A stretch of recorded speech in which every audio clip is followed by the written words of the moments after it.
Good morning and welcome to G2E 2015. I'm thrilled that all of you are here, grateful for your attendance and for your support of this great show. I want to especially thank Las Vegas Sands, the Sands Expo and Convention Center, and our partners at Reed Exhibitions for helping us make this event a success. We hear you, we talk to you yearly about your interests, your concerns, what you want to see from this event. We're committed to evolving the show. We're committed to making it better year after year. We hope you will continue to provide that feedback. We think we've provided a great show this year, and we'll provide an even better one next year with your continued feedback. It's been a great year since we last met. A lot has changed in the gaming industry, but it's been a good year for the AGA. It's been a good year for the gaming industry across the country. When you look at the AGA, we've grown by about 50%. We've brought on tribal organizations into the AGA. We've diversified, but yet we've become more united than the industry has ever been. We're focusing on issues of importance, and I think we're making great strides in addressing the most fundamental issues facing gaming today. From an industry perspective, we're also having a good, successful year across the country. Moody's recently raised its outlook for the gaming industry. When you look at various markets, you see a rebound. Here in Las Vegas, our first billion-dollar month in May since 2013. Across the country, Maryland, nearly $500 million in fiscal 2014. Plain Ridge Park opened to success in Massachusetts. Even Atlantic City, a market that is right-sizing, has 7 of 8 properties now making a profit. The gaming industry is a $240 billion industry today that supports 1.7 million jobs. It is a mainstream industry that is succeeding by nearly every measure. And that shouldn't surprise us when we think of the fact that nearly 90% of Americans now support gaming as an acceptable activity for themselves or for others. Gaming has been embraced. That's the good news. The bad news is that there seems to be this continued struggle, this continued problem between the attitudes that the American public has and the attitudes of some policymakers towards the gaming industry. Some policymakers continue to think of the gaming industry in antiquated notions, and that is an issue that I believe we have to address.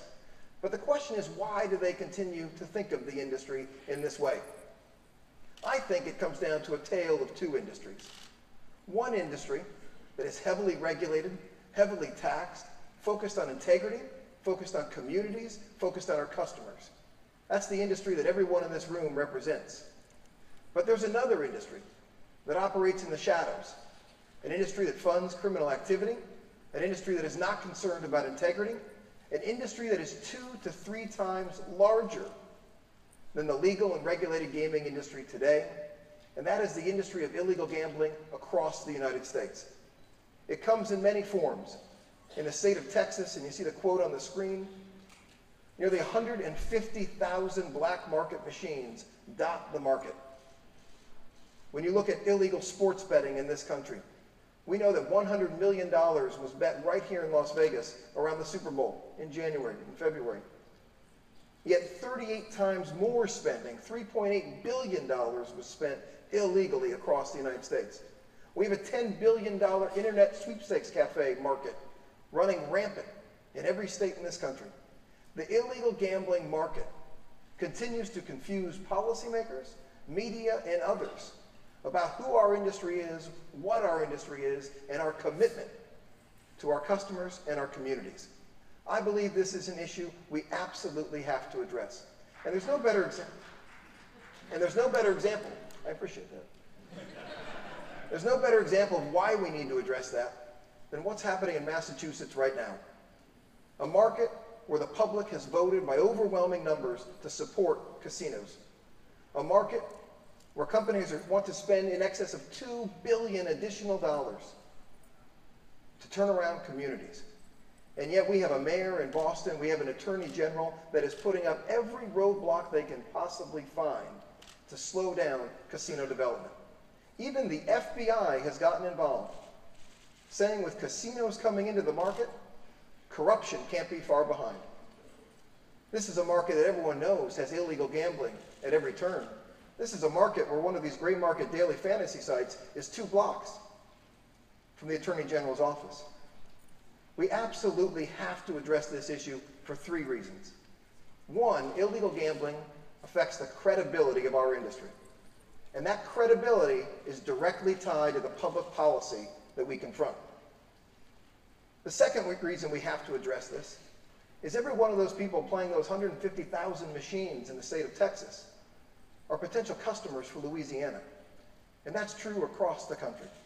And thirdly, the opportunity to address this issue is to build a partnership with law enforcement.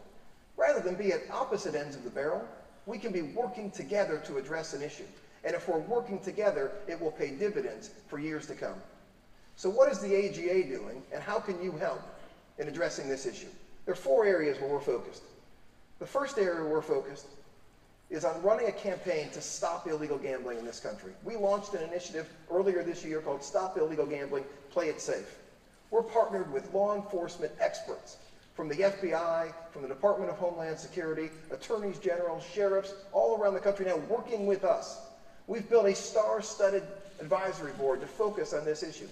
The Attorney General of Mississippi has praised our efforts and worked with the National Association of Attorneys General to create their own committee on illegal gambling. We are now working hand in hand with law enforcement. It can only further their understanding of who we are, the credible way in which we behave, and our commitment to doing the right thing. We're also demonstrating our commitment to a culture of compliance. And you see that with everything we're doing on the issues of anti-money laundering and our work with FinCEN, the agency within the Department of Treasury focused on these issues. Earlier this year, we issued best practices on how everyone in the casino industry can better comply with anti-money laundering best practices. The second thing we've done is among others, we've worked here in Las Vegas. We hosted a conference earlier this year devoted to AML best practices, devoted to helping everybody in this industry improve their efforts to work with FinCEN and make sure that our industry, unlike that illegal industry, is always doing the right thing in this space. Our efforts have been so well received that FinCEN came to us and asked us to hand an award this year to the Boston Police Department on behalf of FinCEN for their efforts in cracking down on illegal activity based on information provided by the casino industry.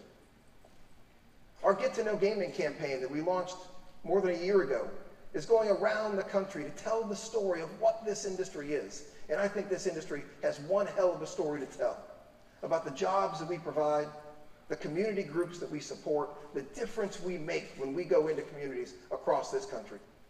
Our Get to Know Gaming efforts are helping those in law enforcement, those in policymaking circles, better understand what this industry is all about. And our latest effort is our Gaming Votes initiative.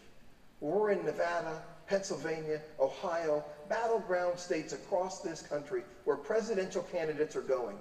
And we are demanding that they learn more about who this industry is.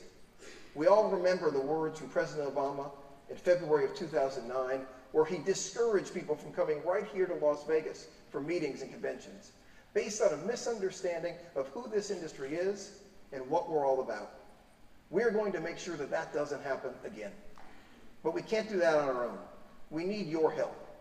We need to grow as an industry. We need to engage everyone across this industry to become grassroots advocates, to share the stories of what makes this industry special, to be in the media, to writing letters to the editor, to talking to your friends and family about who this industry is.